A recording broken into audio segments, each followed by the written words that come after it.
ನಮಸ್ಕಾರ ಸಮುದಾಯ ಟಿವಿಯ ವೀಕ್ಷಕರೇ, ಕರ್ನಾಟಕ ರಾಜ್ಯ ಸಫಾಯಿ ಕರ್ಮಚಾರಿ ಅಭಿವೃದ್ಧಿ ನಿಗಮದ ನೂತನ ಪದಗ್ರಹಣ ಅಧ್ಯಕ್ಷರು ಮಾನ್ಯ ಶ್ರೀ ಮುರಳಿ ಅಶೋಕ್ ಸಾಲಪ್ಪನವರು ಗ್ರೇಟರ್ ಬೆಂಗಳೂರು ಅಥಾರಿಟಿಯ ವಿಶೇಷ ಚೀಫ್ ಆಯುಕ್ತರು ಡಾಕ್ಟರ್ ಮಹೇಶ್ವರ್ ರಾವ್ ಅವರನ್ನ ಭೇಟಿ ಮಾಡಿದರು.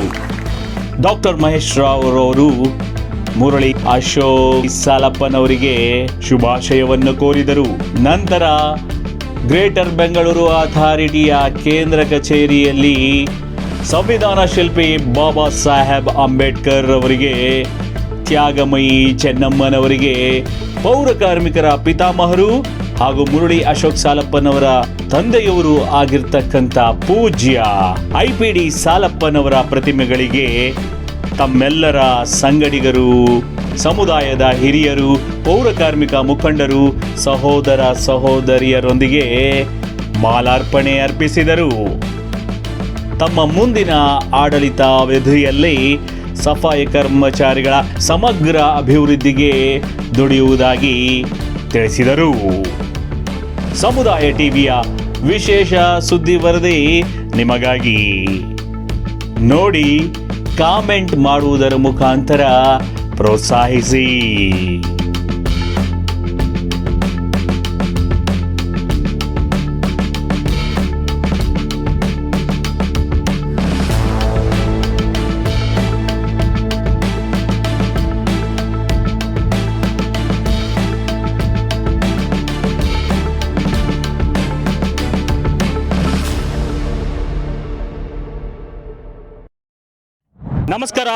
ನಮಸ್ಕಾರ ಸಮುದಾಯ ಟಿವಿಯ ವೀಕ್ಷಕರೇ, ನೋಡಿ, ಇವತ್ತು ಪೌರ ಕಾರ್ಮಿಕರ ಕುಟುಂಬಸ್ಥರಾಗಿರ್ತಕ್ಕಂಥ ನಮ್ಮ ಮುರಳಿ ಅಶೋಕ್ ಸಾಲಪ್ಪನವರು ಸಫಾಯಿ ಕರ್ಮಚಾರಿ ಅಭಿವೃದ್ಧಿ ನಿಗಮದ ಅಧ್ಯಕ್ಷರಾಗಿದ್ದಾರೆ. ಅದಕ್ಕೆ ಮಾನ್ಯ ನಮ್ಮ ಗ್ರೇಟರ್ ಬೆಂಗಳೂರು ಉಸ್ತುವಾರಿ ನಿಮ್ಮ ಕೈಲೇ ಇದೆ ಸರ್.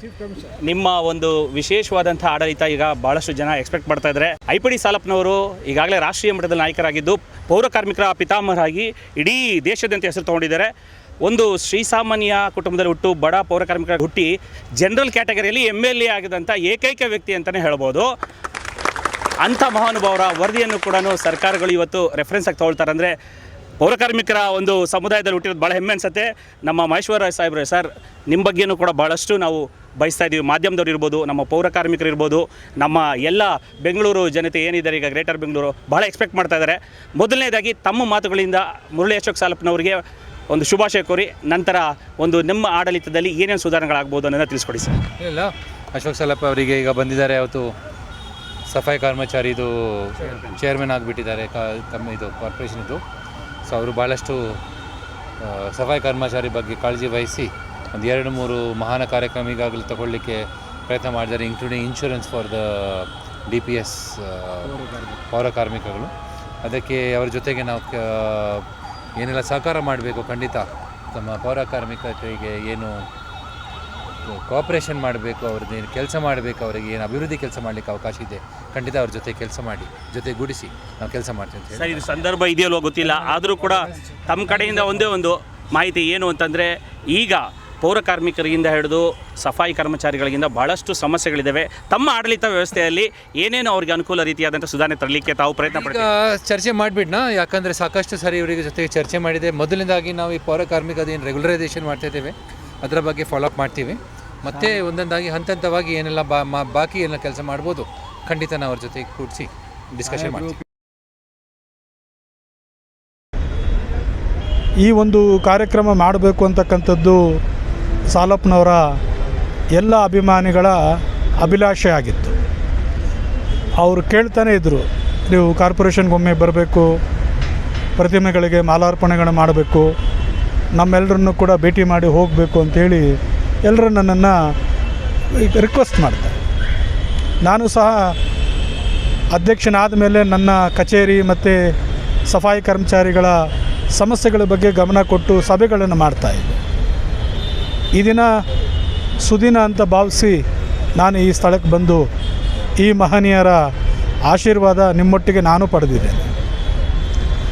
ಇವತ್ತು ಕರ್ನಾಟಕ ಸರ್ಕಾರ, ಕಾಂಗ್ರೆಸ್ ಪಕ್ಷದ ನೇತೃತ್ವದ ಸರ್ಕಾರ ನಮ್ಮನ್ನು ಈ ಸಫಾಯಿ ಕರ್ಮಚಾರಿಗಳನ್ನು, ಈ ಸಮುದಾಯವನ್ನು ಗುರುತಿಸಿ ನನಗೊಂದು ಅವಕಾಶವನ್ನು ಮಾಡಿಕೊಟ್ಟಿದೆ.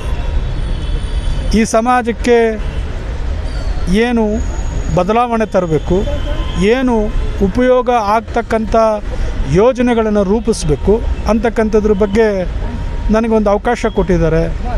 ನಾನು ಕೂಡ ನನ್ನ ಅವಧಿಯಲ್ಲಿ ಯುವಕರಿಗೆ, ಯುವತಿಯರಿಗೆ, ಸಮಾಜಕ್ಕೆ ಏನು ಒಳ್ಳೆ ಯೋಜನೆಗಳನ್ನು ಕೊಡ್ಬೋದು ಅಂತಕ್ಕಂಥದ್ರ ಬಗ್ಗೆ ನಾನು ಆಲೋಚನೆ ಮಾಡ್ತೇನೆ. ಸಮಾಜದ ಹಿರಿಯ ಮುಖಂಡರನ್ನೆಲ್ಲರನ್ನು ಕೂಡ ಭೇಟಿ ಮಾಡಿ ಅವರ ಸಲಹೆ ಸೂಚನೆಗಳನ್ನು ಕೂಡ ತಗೊಳ್ತೇನೆ. ಮತ್ತು ಇಂಟೆಲೆಕ್ಚುಯಲ್ಸ್ ಅಭಿಪ್ರಾಯಗಳು ಕೂಡ ತಗೊಂಡು ಸಮಾಜಕ್ಕೆ ಏನು ಉತ್ತಮವಾದಂಥ ಯೋಜನೆಗಳು ಕೊಡ್ಬೋದು ಖಂಡಿತವಾಗ್ಲೂ ನಾನು ಮಾಡ್ತೇನೆ. ನಮ್ಮ ಅಭಿವೃದ್ಧಿ ನಿಗಮದಿಂದ, ಸಫಾಯಿ ಕರ್ಮಚಾರಿ ಅಭಿವೃದ್ಧಿ ನಿಗಮದಿಂದ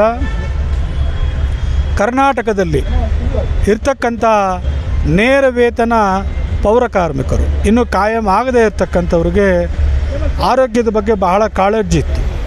ಈಗ ನಾವು ಒಂದು ತೀರ್ಮಾನ ತಗೊಂಡಿದ್ದೇವೆ, ಅವ್ರಿಗೆಲ್ರಿಗೂ ಕೂಡ ಒಂದು ಹೆಲ್ತ್ ಇನ್ಶೂರೆನ್ಸನ್ನು ಮಾಡಿಕೊಡ್ಬೇಕು ಅಂತಕ್ಕಂಥದ್ರನ್ನ ತೀರ್ಮಾನ ಮಾಡಿದೆ.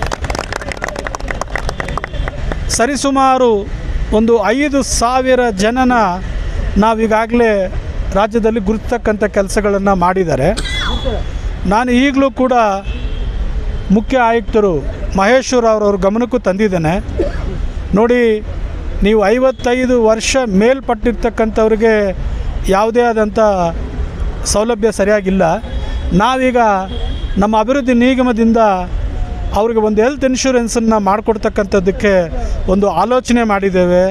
ಮುಂದಿನ ದಿನಗಳಲ್ಲಿ ನಮ್ಮ ಬೋರ್ಡ್ ಮೀಟಿಂಗಲ್ಲಿ ಅದನ್ನು ರೆಸೊಲ್ಯೂಷನ್ ಮಾಡಿ, ಏನು ಇವತ್ತು 55 ವರ್ಷ ಮೇಲ್ಪಟ್ಟಿದ್ದಾರೆ ಅವ್ರಿಗೆಲ್ಲ ಕೂಡ ಒಂದು ಹೆಲ್ತ್ ಇನ್ಶೂರೆನ್ಸನ್ನು ಮಾಡಿಕೊಟ್ರೆ ಕೊನೆಯ ಗಳಿಗೆಗಳಲ್ಲಿ ಪಾಪ ಅವರು ತಮ್ಮ ಸಂಪಾದನೆ ಮಾಡಿರ್ತಕ್ಕಂಥ ಹಣನ ಹಾಸ್ಪಿಟಲ್ ಖರ್ಚು ಮಾಡ್ತಾ ಪರಿಸ್ಥಿತಿ ಆಗಿದೆ. ಅದನ್ನು ತಪ್ಪಿಸ್ಬೇಕು. ಅವ್ರಿಗೆ ಒಂದು ಹೆಲ್ತ್ ಇನ್ಶೂರೆನ್ಸ್ ಕೊಟ್ಟರೆ ಅವ್ರ ಜೀವನಕ್ಕೆ ಬದುಕಿರೋವರೆಗೂ ಒಂದು ಉಪಯೋಗ ಆಗ್ತದೆ. ಸೊ ಆ ದೃಷ್ಟಿಯಲ್ಲಿ ಮೊದಲನೆಯ ಹೆಜ್ಜೆನ ನಾವು ತಗೊಂಡಿದ್ದೇವೆ. ಇದೆಲ್ಲರೂ ಕೂಡ ನೀವೆಲ್ಲರೂ ಕೂಡ ಸ್ವಾಗತ ಮಾಡ್ತೀರ ಅಂಥೇಳಿ ನಾನಾದರೂ ನಂಬ್ಕೊಂಡಿದ್ದೇನೆ. ಮತ್ತು ತಾವೆಲ್ಲ ಇವತ್ತು ಸೇರಿದ್ದೀರಿ. ನನ್ನನ್ನು ಕರೆದು, ಮಹೇಶ್ವರ ಅವರನ್ನು ಕರೆದು ಒಂದು ನಮ್ಮಿಬ್ಬರಿಗೂ ಸನ್ಮಾನವನ್ನು ಮಾಡಿ, ಸಮಾಜದ ಹಿರಿಯರಿಗೆ ಏನು ಗೌರವಪೂರ್ವಕ ಮಾಲಾರ್ಪಣೆ ಮಾಡ್ತಕ್ಕಂಥ ಕಾರ್ಯಕ್ರಮವನ್ನು ಹಮ್ಮಿಕೊಂಡಿದ್ದೀರಿ. ಈ ಕಾರ್ಯಕ್ರಮದಲ್ಲಿ ನಾನು ಭಾಗವಹಿಸಿ ನಿಮ್ಮೆಲ್ಲರನ್ನೂ ಕೂಡ ಭೇಟಿ ಮಾಡ್ತಕ್ಕಂಥ ಅವಕಾಶ ನನಗೆ ಸಿಕ್ಕಿದ್ದಕ್ಕೆ ನಾನಾದರೂ ನಿಮಗೆಲ್ಲರಿಗೂ ಕೂಡ ಕೃತಜ್ಞತೆಗಳನ್ನು ಸಲ್ಲಿಸ್ತೇನೆ. ಅಡೆತಡೆಗಳನ್ನು ದಾಟ್ಕೊಂಡು ಇವರೆಗೂ ಬಂದಿದ್ದೀರಿ. ಪೌರ ಕಾರ್ಮಿಕರ ಹೆಮ್ಮೆ ನೀವು ಅಂತ ಮತ್ತೊಮ್ಮೆ ಹೇಳ್ತಾ ಎಲ್ಲ ಸಫಾಯಿ ಕರ್ಮಚಾರಿ ಬಂಧು ಮಿತ್ರರ ಪರವಾಗಿ ಮತ್ತೊಮ್ಮೆ ನಿಮಗೆ ಹೃದಯಪೂರ್ವಕ ಅಭಿನಂದನೆಗಳು.